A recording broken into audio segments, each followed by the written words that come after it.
ඔන්න එකොමත් එක කාලෙක ලොකු වනාන්තරයක් ආසන්නේ ලස්සන ගම්මානයක් තිබුණා. ගොඩක් සරල ගැමි ජීවිතයක් ගත කරපු ඒ ගමේ මිනිස්සුන් ගොඩාක් සතුටෙන් ජීවත් වුණා. කොහොම වුණත් ගම ආසන්නයේ තිබෙන ලොකු වනාන්තරය ගැන එක එක භයානක කතා ගොඩාක් කියවිලා තිබුණා. උඹලා අර කැලේ පැත්තට නම් රැට යන්න හිතන්නවත් එපා පුතා. ඒ කැලේ යකෙක් ඉන්නවා කියලා අපේ සීයලගේ කාලේ ඉඳන් කතාවක් තියෙනවා. ඒ කතාව ඇත්තද මාමේ? අපේ අම්මත් දවසක් මට ඕකම කීවා. ඇත්තටම ඔය යකෙක් ඉන්නවද මාමේ ඔය කැලේ ඇතුලේ? ඇත්තද බොරුද කියලා නම් දන්නේ නෑ කොල්ලෝ. හැබැයි ඉස්සර කාලේ ඉඳලම ඔය කැලේ ආරක්ෂා කරේ ඔය කැලේ ඉන්න යකා කියලා තමයි කියන්නේ. ඒක හින්දා ඉස්සර කාලේ ඉඳලම අපේ ගමේ කිසිම කෙනෙක් ඔය කැලේ තියෙන ගහට කොළට හානි කරෙත් නෑ.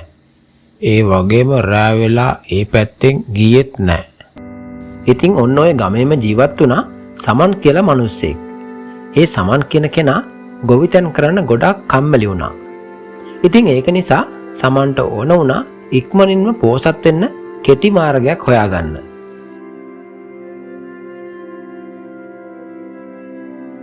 රම්බන් අයියේ හැමදාම ඔය කුඹුර කොට කොට ඉඳලා හරියන්නේ නැහැ.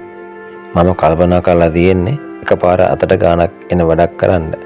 රම්බන් අයියටත් කැමති නම් පුළුවන් මාත් එක්ක එකතු වෙන්න. මොකද්ද සමන් මල්ලියේ අදහස?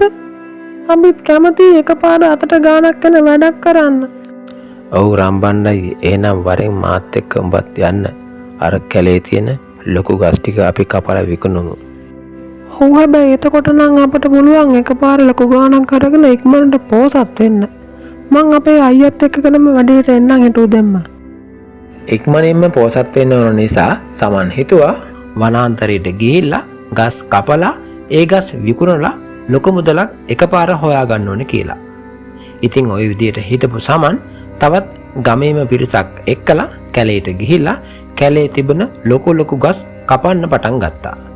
දවස් ගණනාවක් තිස්සේ සමන් කැලේට ගිහිල්ලා මේ විදිහට කැලේ තියෙන ලොකු ගස් ටික කපලා දැම්මා.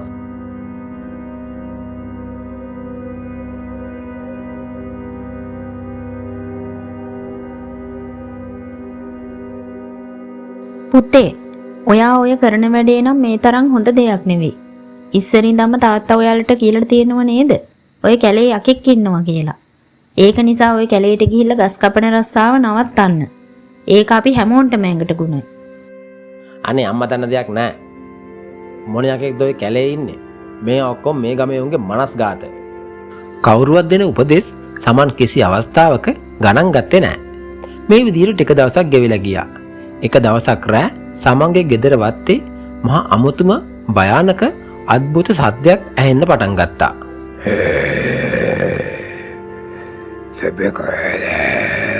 අම්මේ ඇයි පුතේ උඹ බෙරිහන් දෙන්නේ? අම්මට ඇහුණ දේ භයානක ශබ්දය අම්මේ. ඔව් මටත් ඇහුණ ටිකක් අමුතු හඬක්. මම අහලා තියෙන විදිහට නම් මේ කාර කැලේ ඉන්නේ යකාගේ හඬ වගේ. යකා? ඉතින් යකා මොකටද මෙහාට එන්නේ? ඔන්න ඉතින් අර සමන් කැලේ ගස් කපන අතරේ අර යක්ෂයා වාසය කරපු ලොකු ගහත් මේ අය කපලා දාලා. ඒක නිසා යකාට දැන් හොඳටම තරහා ගිහින් රාත්‍රී කාලයේ ගම පුරාම ඇවිදිමින් ගමේ මිනිස්සුන්ට කරදර කරන්න පටන් ගත්තා. මුළු ගමේම මිනිස්සු යකාට බයෙන් රෑ වෙනකොට ගෙදරින් එළියට එන්නත් ගොඩාක් බය වුණා. ඉතින් මේ හේතුව හින්දා සමහර මිනිස්සු සමන්ගේ ගෙදර ගාවටම ඇවිල්ලා සමන්ටයි සමන්ගේ අම්මටයි බයින්න පටන් ගත්තා. මෙන්න මේ ගෙදර එවුන් හින්දා තමයි අපට දැන් ගමෙත් ඉන්න නැති වෙලා තියෙන්නේ. අපි මුන්ට කොච්චර කිව්වත් කැලේ තියෙන ගස් කපන්න එපා කියලා මේකා කනකටවත් ගත්තේ නැහැ. දැන් ඉතින් අපි මේ ගමේ වසන්නේ කොහොමද? අර යකා අපිව මරාගෙන කයි. ඉතින් මේ ගමේ මිනිසුන් දවසක් එකට එකතු වෙලා මේ යකාගේ කරදර වලින් බේරෙන්න ක්‍රමයක් හොයාගන්න තාපසතුමා හමුවන්න ගියා. යකාගෙන් සිදුවන කරදර ගැන තාපසතුමාට ඒ ගමේ උදවිය ප්‍රකාශ කරා. අනේ තාපසතුමනි, අපි ගැන අනුකම්පා කරලා අපි මේ යකාගේ කරදරෙන් බේරගන්න. ඔබතුමාට විතරයි දැන් අපිට පිහිට වෙන්න පුළුවන්. අනේ තාපසතුමනි, අපි ගැන අනුකම්පා කළ මැනව. සිදුවලා තියෙන හැම දෙයක්ම මේ විදිහට ගම් වාසීන් විසින් තාපසතුමාට විස්තර කළා. මට ඔය දරුවන්ගේ ප්‍රශ්නය හොඳට තේරුණා. බිය වෙන්න කාරි නැහැ. මමත් එන්නම් ඔයාලත් එක්ක ඔයාලගේ ගමට යන්න. මට පුළුවන් ඔය සියලු දෙනාම මේ යකාගේ කරදරෙන් බේරගන්න. එහෙනම් අපි ඔයාලගේ ගමට ගිහිල්ලා මේ යකා හමු වෙලා කතා කරමු. ගමේ මිනිසුන් තාපසතුමා හම්බ වෙලා එයාලගේ ප්‍රශ්නේ තාපසතුමාට කීවට පස්සේ තාපසතුමත් ගමේ මිනිසුන් සමග ගමට එන්න තීරණය කරා.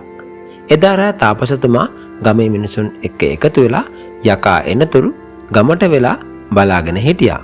ඔන්න ඔය අතරේ අර යක්ෂයා මේ අය ඉස්සරහට එන්න පටන් ගත්තා. මිනිසුන් දැන් හොඳටම බය වුණා.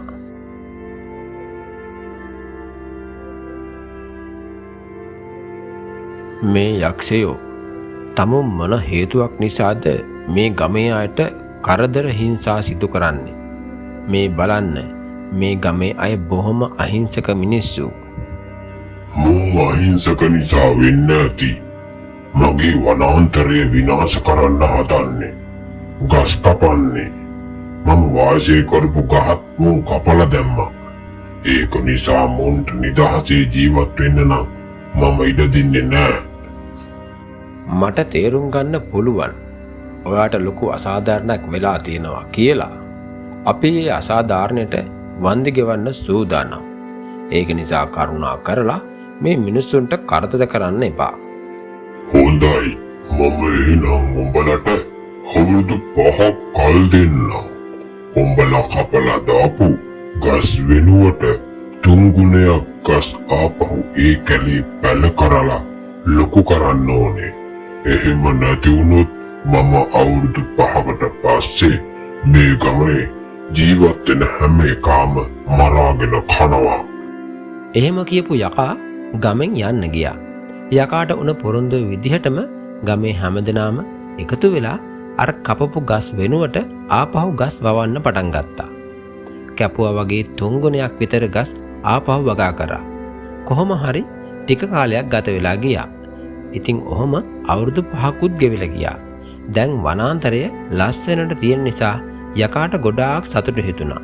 ගමේ මිනිස්සු එකතු වෙලා යකාට උණු පොරොන්දුව ඉටු කරපු නිසා යකා ආපහු කවදාවත් ගමේ මිනිස්සුන්ට කරදර නොකර ඉන්න තීරණය කරා. ගමේ අයත් ඊට පස්සේ ගොඩාක් සතුටින් ජීවිත කාලෙම ගත කළා. දැක්ක නේද දුවේ පුතේ? එක්කෙනෙක් මේ සමාජයට කරන වැරද්දක් නිසා මේ සමාජයේ ඉන්න අනිත් අයටත් ඒ වැරදි වලට වන්දි ගෙවන්න සිදු වෙන හැටි. ඉතින් දුවේ පුතේ, ඔයත් හැම වෙලාවෙම හිතට ගන්න ඕනේ කිසිම වෙලාවක මේ සමාජයේ වැරදි නොකර හොඳ යහපත් ආකාරයට ජීවත් වෙන්න ඕන කියලා.